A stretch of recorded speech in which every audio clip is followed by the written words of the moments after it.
예, 안녕하십니까. 법무법인 율촌에 근무하고 있는 안범진 변호사라고 합니다.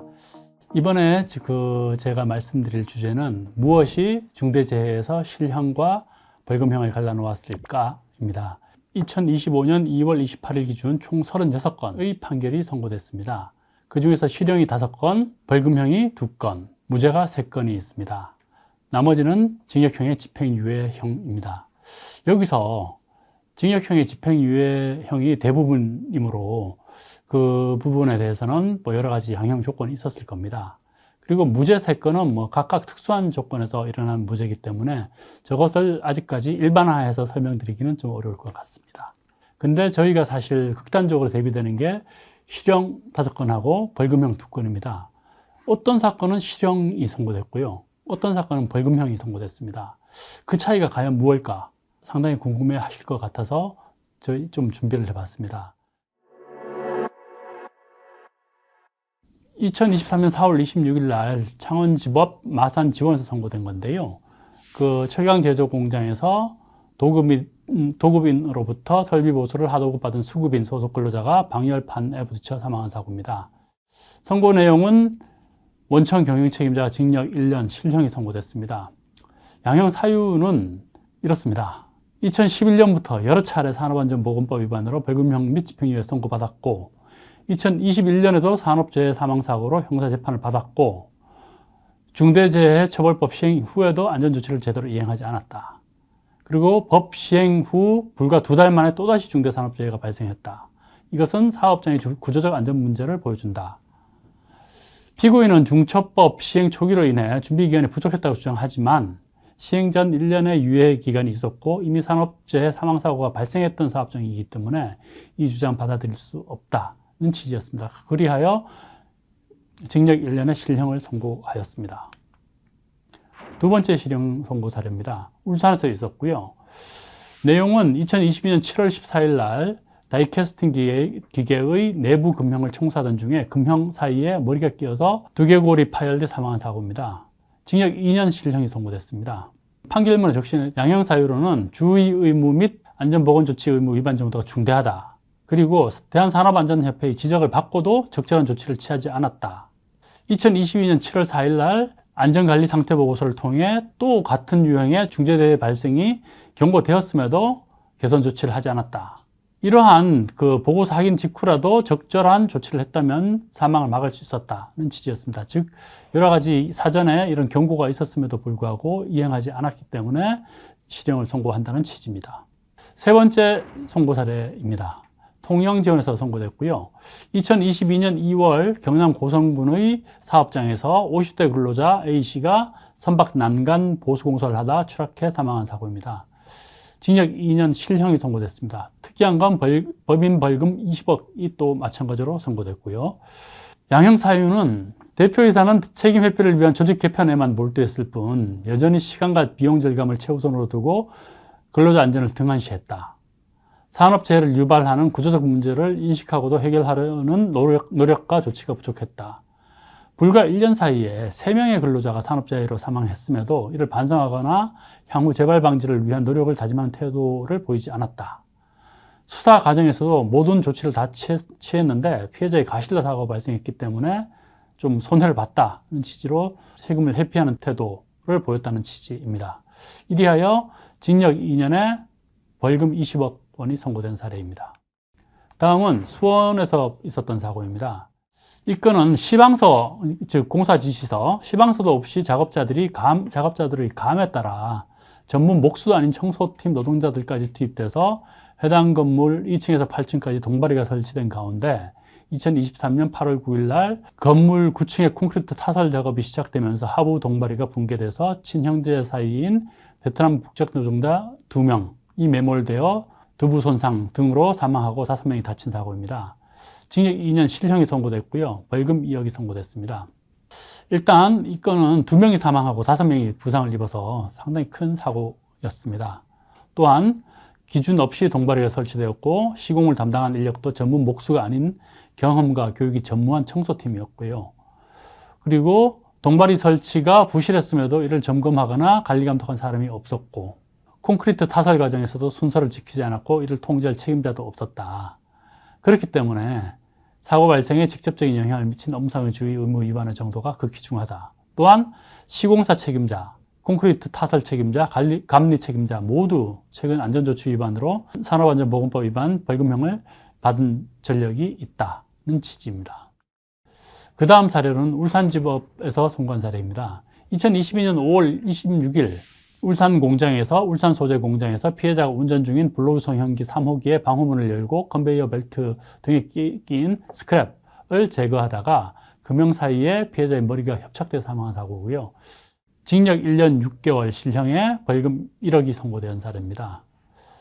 양형 사유로는 문제된 이 3호 블로우 성형기에서 협착, 끼임, 절단 사고가 지속적으로 발생해 왔음에도 적절한 조치를 취하지 않았다. 또 성형기 작업을 위한 작업 절차서가 마련되지 않았고 안전교육 또한 실시되지 않았다. 제조업에서는 끼임 사고가 가장 빈번한 사망 원인임에도 불구하고 기본적인 안전장치를 금속 클립으로 무력화해서 전형적인 끼임 사고가 발생한 거다. 그리고 경영 책임자인 대표이사는 안전보건관리 체계를 구축하지 않았다. 이런 취지입니다. 지금부터는 벌금형 선고 사례를 분석해 보겠습니다. 청주에서 있었습니다. 2022년 2월 24일 오후 7시경에 하청업체 근로자가 성형 사출기 주조 공장에서 무게 5톤가량의 탈사기를 탈사설비 본체에 안착시키는 작업하던 중 크레인 5조 자극으로 인해 흔들린 탈사기와 본체 사이에 근로자의 머리가 협착되어 사망한 사고입니다. 이 벌금 3천만 원이 선고됐고요. 법인은 벌금 1억이 선고됐습니다.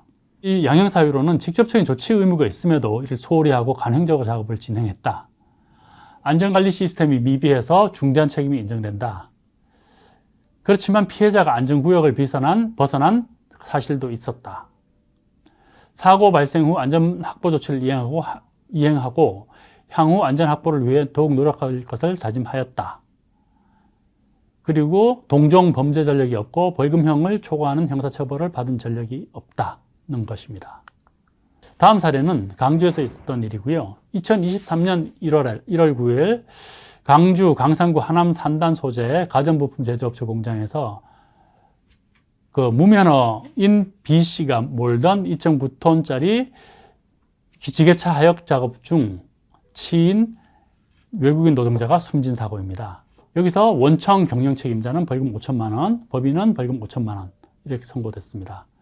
양형 사유는 사실 이 망인 피해자께서 저 차 운전해라, 무면허 지게차 운전한 사람 보고 이렇게 말씀을 하신 것 같습니다. 피해자의 지시에 따라 무면허 지게차 운전을 시작하게 되었고, 그렇지만 대표이사도 무면허 지게차 운전 등 회사의 산업안전과 관련된 문제점을 보고받은 바는 있습니다. 지게차 운행 경로 및 작업 방법에 대한 구체적인 작업 계획서가 존재하지 않았다. 그리고 기존에는 지게차 면허자가 사실상 거의 없었거든요. 그렇기 때문에 무면허인 사람이 운전하다가 사고가 난 사건이라서요. 사고 이후에 합의도 했지만 지게차 면허 보유자가 4배 정도 증가하였다. 이 사고를 분석을 해봤는데요. 무엇이 실형과 벌금형을 갈라놓았을까? 이게 궁금해집니다. 거기에 대해서 하나씩 좀 나눠서 좀 살펴봤는데요. 먼저 사고의 규모, 그 다음에 기존 사고의 유무, 주의 의무 위반의 정도, 그 다음에 판결문상에 드러난 피해자의 귀책사의 유무 정도로 구분을 해봤습니다. 먼저 사고의 규모에 대해서 살펴보면 사망자가 2명 이상이거나 부상자가 다수 발생한 경우에는 실형 가능성이 높습니다. 즉, 사망자 수가 2명이고 부상자가 5명이었던 사고에서는 징역 2년에 실형이 선고됐습니다. 물론 사망자가 2명인 사고에서 집행유예가 선고된 사례가 있습니다. 제가 담당했던 사건도 있고요. 그렇지만 주의의무 위반의 정도가 강하지 않았다거나 다른 사유가 더 있습니다. 그렇기 때문에 일단 사고 규모가 크다면 실형이 될 가능성이 높다는 것입니다. 다음을 살펴보면 기존 사고의 유무입니다. 현재까지로서는 이 기존 사고의 유무가 매우 큰 실형과 벌금형을 구분하는 기준이 됩니다. 보시면 이 실형 선고 5건 중에 과거 기존 사고에 있었던 것이 하나, 둘, 3건이 있습니다. 그리고 벌금형이 선고된 사고는 기존 사고가 없었습니다. 과거 산업안전보건법 위반으로 벌금형 및 집행유예 판결을 받은 전력이 다수 있다거나, 그 다음에 뭐 산업안전보건법 위반으로 다수의 벌금형 약식명령을 받은 전력이 있다거나, 또 이 건은 뭐 기존 범죄 전력으로 적시된 건 아니지만 판결문상 문제된 기계에서 협착 끼임 절단 사고가 지속적으로 발생해 왔다고 판결문에 적시되어 있습니다. 그래서 이런 사고들이 되풀이되고 있다면 아무래도 그 실형이 선고될 가능성이 크고요. 벌금형이 선고된 두 건 모두 사실상 기존 사고가 없습니다. 한 건은 없고, 한 건은 유사한 산업재해로 2008년에 벌금 300만 원을 선고받은 전력이 있는데 그 후 15년간 동종 전력이 없거든요. 사실상 없는 거나 마찬가지입니다. 그렇기 때문에 기존 사고가 여러 건 있거나 과거에 동일한 법 위반으로 처벌을 받은 이력이 있는 경우 다시 산업재해가 발생했다면 실형이 선고될 가능성이 상당히 높아진다고 볼 수 있습니다. 그 다음에 주의의무 위반의 정도입니다. 여기 적시된 바와 같이 제가 나열을 해놨는데요. 기본적으로 실형이 선고된 사례는 주의의무 위반의 정도가 판결문상으로도 상당히 강한 것으로 보입니다. 그리고 그 벌금형이 선고된 것은 판결문상으로도 상당히 가벼워 보입니다. 기본적으로 주의의무 위반의 정도에서 여러 건의 주의의무가 위반된다거나 아니면 하나의 주의의무 위반이라고 할지라도 그 위반의 정도가 지나치게 강하다. 이런 경우에는 실형 선고 가능성이 커진다는 겁니다. 또 반복적으로 여러 번 안전조치 미이행을 한다거나 시정명령 이런 걸 무시한다면 실형 선고 가능성을 또 높인다는 취지입니다. 그 다음에 판결문상 드러난 피해자의 귀책사유 유무가 있습니다. 아시겠지만 그 중대재해 사고 발생에 있어서 피해자, 망인께서 과실이 있는 경우가 상당히 있습니다.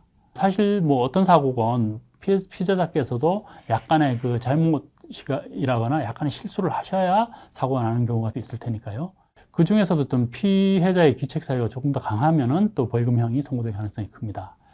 여기서 위에서 세 번째로 있는 조선업 사례에서는 판결문상에는 이 사건 사고 발생에 대해서 피해자에게도 어느 정도 책임이 있다고 보임이라고 적시가 되어 있긴 합니다. 근데 그 적시에 구체적으로 피해자께서 어떤 잘못을 하셨는지는 명확하게 나와 있지는 않습니다. 그렇지만 이 사건의 판결문을 구체적으로 살펴보시면 주의의무 위반의 정도가 상당히 강한 사례로 보입니다. 앞으로 잠깐 넘어가 보겠습니다. 여기 양형 사유에서 보셨다시피 주의의무 위반의 정도가 상당히 강하다는 취지로 판결문에 설치되어 있습니다. 그렇기 때문에 피해자의 과실이 경합되어 있다고 할지라도 주의의무 위반의 정도가 지나치게 강하다면 당연히 실형이 선고될 수 있겠지요. 그렇지만 그 벌금형이 선고된 사례에서는 모두 피해자의 과실이 판결문에 적시되어 있습니다. 피해자께서 안전구역 밖으로 잠깐 몸을 옮기셨습니다. 그렇기 때문에 그런 점도 벌금형이 선고되는데 감안되었을 것으로 보입니다. 맨 마지막 사례에서는 이 지게차의 치인분, 그러니까 망인 피해자께서 무면허자가 지게차 운전을 하라는 취지로 말을 했고 그 지게차에 의해서 사고가 발생했습니다. 그래서 피해자께서도 과실이 있다고 볼 수 있습니다. 따라서 벌금형이 선고된 것으로 보입니다. 종합적으로 말씀드리면 피해자의 행동이 사고 발생에 일부 영향을 미쳤다면 경영 책임자의 책임이 다소 경감될 수 있으며 벌금형이 선고될 가능성이 있습니다. 이렇게 분석을 해봤는데요. 기본적으로는 합의는 다 하셔야 되고요. 그 다음에 사고의 규모가 크면 일단 상당한 긴장을 하셔야 될 것으로 보입니다. 최근에 규모가 큰 사고들이 조금 발생하고 있는데요. 규모가 크면 좀 대응이 힘들어지는 상황이 될 수 있고요. 2명 이상. 그리고 기존 사고가 있으면 안 되죠. 기존 사고가 있게 되면은 일단 사고가 발생하면 재발 방지를 위해서 상당한 노력을 기울여 두셔야 합니다. 그 다음 주의의무 위반의 정도는 여러 가지 주의의무 위반이 있는데 미리 대비를 하셔서 사고가 발생하더라도 위반된 주의 의무가 뭐 1개, 2개, 뭐 조금 줄일 수 있으면 좋겠습니다. 세 번째로는 피해자께서 과실이 없으면 좋죠. 없으면 좋고 그렇다고 사고에서 피해자의 과실을 억지로 찾으려고 노력하실 필요까지는 없고요. 그거는 그 피해자의 탓을 하는 것으로 되기 때문에요. 그렇지만 피해자의 과실이 있으면 조금 더 유리한 양형 사유가 되지 않을까 싶습니다. 예, 오늘 기본적으로 실형과 벌금형을 어떻게 해서 구분되는가, 왜 갈라지는가에 대해서 좀 설명을 드려봤습니다. 다음엔 조금 더 좋은 컨텐츠로 준비해서 찾아뵙도록 하겠습니다. 감사합니다.